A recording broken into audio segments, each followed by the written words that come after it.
जय हिंद। आज हम लोग के अकाउंट के बारे में। अकाउंट क्या होता है, खाता क्या होता है, ठीक है ना। तो खाता क्या होता है, खाता वही होता है कि जो हम लोग पैसा कमाते हैं उसको जमा करने के लिए, उसको सुरक्षित रखने के लिए क्या होता है, हम लोग के खाता खोलना पड़ता है, ठीक है ना। खाता एक जरिया होता है जिसमें क्या होता है, हम लोग के जो पैसा होता है उसमें सुरक्षित होता है, ठीक है ना। उसमें हम लोग क्या रख देते हैं तो हम लोग कोई दिक्कत नहीं होता है। जैसे हम लोग घर भर में पैसा रखते हैं तो क्या हो जाता है, हम लोग के खोने का डर रहता है या चोरी होने का डर रहता है, ठीक है ना। लेकिन खाता में रखते हैं तो क्या होता है, खाता में वहाँ पे कोई चोरी होने का डर नहीं है, ठीक है ना। वहाँ पे हम लोग बेफिक्र रहते हैं, ठीक है ना। यानी वहाँ पे हम लोग का पैसा क्या होता है, सुरक्षित रहता है खाता के अंदर, ठीक है। और खाता का पर्पस ये भी है कि पहले खाता क्यों खुलता था, क्योंकि अगर मानते हो कोई बाहर काम कर रहा है और घर में पैसा भेजना है तो किससे कैसे भेजेगा, तो पहले डाक था, ठीक है ना। पहले क्या था, डाकिया लोग ले आके पैसा दे रहा था, ठीक है ना, घर पे। धीरे धीरे क्या हो गया, डिजिटली दुनिया बढ़ा और खाता खुलने लगा। खाता खुलने लगा तो क्या हो गया, इसका एक ब्रांच इधर बैठा, एक ब्रांच वहां बैठा, और वहां से आप पैसा डालिए, यहाँ पे आप पैसा निकाल सकते हैं, ठीक है ना। यानी पहले डाकिया द्वारा पैसा आता था, लेकिन उसके बाद तरक्की जैसे जैसे दुनिया डिजिटली हुआ, बदला, तो क्या हो गया, अकाउंट खुल गया। तब क्या हम लोग के अकाउंट से पैसा आने लगा, ठीक है ना। तो अकाउंट से आने लगा मतलब वहां पैसा डालना, हम लोग यहाँ पैसा निकाल लिया, ठीक है ना। ये पहले होता था, लेकिन अब जो है प्रेजेंट में, तो अब तो क्या हो गया, हम लोग के अकाउंट के बहुत ज्यादा महत्वपूर्ण, मतलब कि इसका इंपॉर्टेंस है। मतलब कि हम लोग को बिना अकाउंट के काम ही नहीं चलेगा। जो भी काम करना है अकाउंट से ही हो रहा है, ठीक है ना। जितना भी हम लोग के बिजली रिचार्ज करना है या मोबाइल रिचार्ज करना है या जो भी चीज करना है, तो क्या हम लोग के अकाउंट से ही करना पड़ता है। तो आज हम लोग के अकाउंट का खुलवाना वेरी नेसेसरी हो गया, बहुत जरूरत हो गया, ठीक है ना।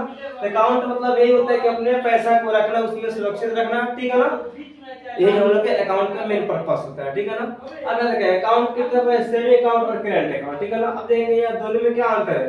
तो सेविंग अकाउंट क्या होता है, हम लोग का सेविंग अकाउंट वो होता है जिसमें हम लोग पैसा कमाते हैं और पैसे उसमें डिपॉजिट कर सकते हैं, जितना चाहे उतना डिपॉजिट कर सकते हैं। लेकिन निकालने के लिए क्या होता है, इसमें कुछ ना कुछ लिमिट लगा होता है, जैसे कि 10,000, 20,000 या 25,000 आप एक दिन में निकाल सकते हैं, इसमें लिमिट रहता है, ठीक है ना। लेकिन करंट अकाउंट में क्या होता है, करंट अकाउंट में आप कितना भी पैसा डाल सकते हैं, लाखों हजार डाल सकते हैं, ठीक है ना। और इसमें लाखों हजार रुपया निकाल भी सकते हैं, ठीक है ना। तो इसमें मेन अंतर क्या हो गया कि इसमें पैसा कितना डाल सकते हैं, लेकिन निकालने के लिए कुछ एक ना एक लिमिट होता है, ठीक है ना। लेकिन इसमें क्या होता है, जितना भी पैसा डाल सकते हैं और जितना निकाल सकते हैं, ठीक है ना। क्लियर हो गया। अब देखेंगे किसके किसके रहते हैं। यहाँ पे सेविंग अकाउंट है जो हर लोग खुलवा सकते हैं, क्योंकि इसमें कोई दिक्कत नहीं होता है। लेकिन हम लोग करेंट अकाउंट सब लोग नहीं खुलवा सकते हैं। ये मेन होता है बिजनेस मैन के लिए, जो लोग बिजनेस करते हैं उनके लिए क्या होता है, करेंट अकाउंट बेहतर होता है। तो करेंट अकाउंट किन के लिए बेहतर है, बिजनेस वालों के लिए, ठीक है ना। तो थर्ड पॉइंट यहाँ पे है कि सेविंग अकाउंट जो हम लोग को होता है कुछ ना कुछ इंटरेस्ट मिलता है, यानी 3.5% से लेकर 7% तक हम लोग को क्या मतलब ब्याज मिलता है सेविंग अकाउंट में, हम लोग पैसा रखते हैं तब, ठीक है ना। लेकिन करेंट अकाउंट में क्या होता है, इसका उल्टा होता है, इसमें कोई भी ब्याज नहीं मिल सकता है, ठीक है ना। इसमें कोई कितना ही पैसा रखे आपको कोई ब्याज नहीं मिलेगा, ठीक है ना।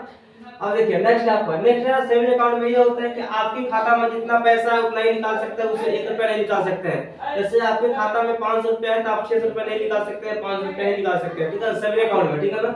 लेकिन करेंट अकाउंट में ऐसा नहीं है। करेंट अकाउंट में आपके खाता में अगर 500 रुपया है, आप 1000 निकालना चाहते हैं तो आप यहाँ से निकाल सकते हैं, और जो आप एक्स्ट्रा पैसा निकालते हैं उसको नेक्स्ट मंथ में भरना पड़ेगा, ठीक है ना। ये हम लोग का फीचर करेंट अकाउंट में देता है, जो कि हम लोग को सेविंग में नहीं देता है। क्लियर है आप, क्लियर है आप लोग का, समझ में आ गया आपको, ठीक है ना। और नेक्स्ट आप देखेंगे हम लोग ये वाला, ये क्या होता है हम लोग के इसको मेंटेन करने के लिए, सेविंग अकाउंट के मेंटेन करने के लिए कुछ मिनिमम बैलेंस होता है, जैसे कि 1000 2000 रुपया होता है इसको मिनिमम रखने के लिए, ठीक है ना। लेकिन हम लोग का चालू जो खाता होता है, हम लोग करंट अकाउंट होता है, इसमें 10,000 से कम 5,000 शुरू होता है, 5,000 10,000 20,000 इसमें क्या होता है, मेंटेनेंस करने के लिए इसमें अमाउंट रखना पड़ता है, ठीक है ना। करंट अकाउंट में सैलरी अकाउंट क्या होता है, ये होता है तनख्वाह खाता। इसमें क्या होता है कि लोग क्या करता है, कोई फैक्ट्री में काम करता है, कंपनी में, तो कंपनी का करता है उन लोग के खाता खोल देता है, ठीक है ना। अकाउंट खुलता है तो कौन सा अकाउंट खुलता है, हम लोग के यहाँ पर सैलरी अकाउंट खुलता है। इसमें क्या होता है, ये हम लोग होता है जीरो बैलेंस का होता है। इसमें आप लोग कोई इंटरेस्ट नहीं मिलता है, इसमें जो कंपनी अपना पैसा सिर्फ भेजता है, दूसरे में कुछ नहीं होता है, ठीक है ना। और इसमें जीरो इंटरेस्ट आता है, ठीक है। इसमें इंटरेस्ट का कोई दिक्कत नहीं होता है, ठीक है। इसमें पैसा रहे ना रहे कोई दिक्कत नहीं है, इसमें सिर्फ कंपनी अपना पैसा भेजता है, ठीक है ना। बाद में क्या करते हैं, बाद में इसको हम लोग सेविंग अकाउंट में कन्वर्ट करा सकते हैं, ठीक है ना। या 3 मंथ अगर बैलेंस में नहीं आएगा कंपनी का, तो खुद अपने आप का होता है सेविंग अकाउंट में कन्वर्ट हो जाता है। क्लियर है आपको। नेक्स्ट आपका एनआरआई अकाउंट। एनआरआई अकाउंट क्या होता है, इससे हम इंडिया है, अगर हमको विदेश में रहना है, विदेश रहकर और इंडिया में चाहते हैं हम लोग इंडिया से पैसा मंगाने के लिए, या इंडिया में पैसा भेजने के लिए, या इंडिया से पैसा वहां मंगाने के लिए, मतलब कि विदेश से इंडिया में पैसा भेजने के लिए या इंडिया से विदेश में पैसा मंगाने के लिए क्या होता है, हम लोग के एनआरआई अकाउंट का आवश्यकता होती है। ये एनआरआई अकाउंट खुलवाना पड़ता है, ठीक है ना। तो ये एनआरआई का अकाउंट का होता है, हम लोग के 3 टाइप होता है, एक यहाँ पर एनआरओ, एक यहाँ पर एनआरई, एक यहाँ पर एफसीआर। अब देखिए यहाँ पे एनआरओ का होता है, एनआरओ का मतलब क्या होता है, नॉन रेजिडेंस ऑर्डिनरी। इसका मतलब क्या होता है, जैसे आप विदेश में है और आपका कोई शॉप इंडिया में है या आप रूम रेंट इंडिया में दिए हुए हैं, तो उसकी इसका पैसा आप लोग यानी रूम रेंट या हम लोग को शॉप का पैसा जो विदेश से मंगाना है, यानी विदेश में हम लोग को पैसा चाहिए, यहाँ से वहाँ पैसा हम लोग को मंगवाना है, तो कौन सा अकाउंट हम लोग में एनआरओ अकाउंट का आवश्यकता होती है, ठीक है ना। तो क्या होता है, बेहतर शॉप के लिए, शॉपों के लिए होता है, तो शॉप के पैसा मंगाना हो या हम लोग के कोई इंडिया में कोई मतलब कि चल रहा है फैक्ट्री, उसका पैसा हम लोग विदेश से मंगा सकते हैं, किससे, एनआरओ से, ठीक है ना।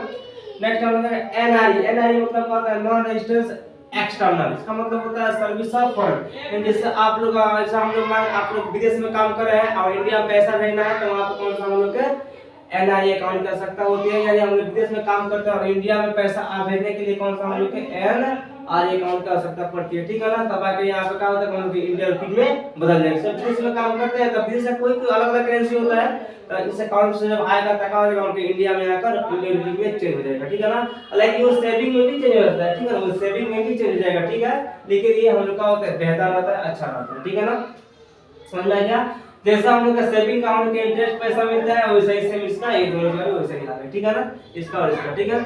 अब देखिए नेक्स्ट आपका एफसीएनआर, इसका मतलब क्या होता है, फॉरेन करेंसी नॉन रेजिडेंट, ठीक है। मतलब क्या होता है, इससे हम आप लोग जैसे कोई मानो काम कर रहा है अमेरिका में, और अमेरिका में काम कर रहा है, तो अमेरिका में क्या होता है, पैसा डॉलर होता है, और वो चाह रहा है कि नहीं हम अपना पैसा ऐसा अकाउंट करें जो कि इंडिया में जाने के बाद भी वो डॉलर में ही रहे, तो उसके लिए कौन सा हम लोग का एफसीएनआर अकाउंट की आवश्यकता होती है, यानी ये अकाउंट हम लोग इंडिया में ही खुलता है, लेकिन जैसे आप लोग विदेश में डॉलर में पैसा डालेंगे, वो यहाँ भी आने के बाद क्या हो जाएगा, डॉलर में रहेगा, रुपया में चेंज नहीं होता है, ठीक है ना। यानी रुपया में ना चेंज होने के लिए कौन सा अकाउंट हम लोग के एफसीएनआर की आवश्यकता पड़ती है, इस अकाउंट का, ठीक है ना।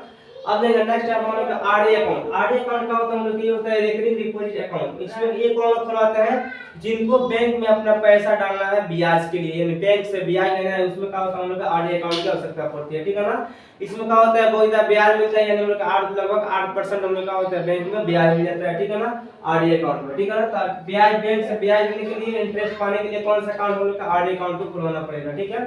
नेक्स्ट हम लोग का एफडी अकाउंट, एफडी अकाउंट का होता है हम लोग का ये होता है फिक्स्ड डिपॉजिट अकाउंट, यानी हम लोग क्या करते हैं, अपने कुछ पैसा को कुछ दिन के लिए फिक्स कर देते हैं, जैसे हमारे 1 लाख रुपए एक साल के लिए फिक्स किए, तो क्या करेंगे, जो 1 साल के बाद का होगा, जो हम लोग का ये मतलब जो ब्याज देगा, ब्याज सबका अलग अलग ब्याज देगा, ठीक है ना। ये जितना भी 1 लाख जो ब्याज मिलेगा 1 साल में वो देगा, और हम लोग जो 1 लाख रुपया होगा वो होगा, यानी दोनों को मिलाकर, यानी ब्याज और मूलधन को मिलाकर 1 साल में ये दे देगा, ठीक है ना। तो हम लोग के एफडी का होता है, एफडी अकाउंट वही होता है जिसमें क्या करते हैं, हम लोग पैसा वैसा फिक्स कर देते हैं, ठीक है।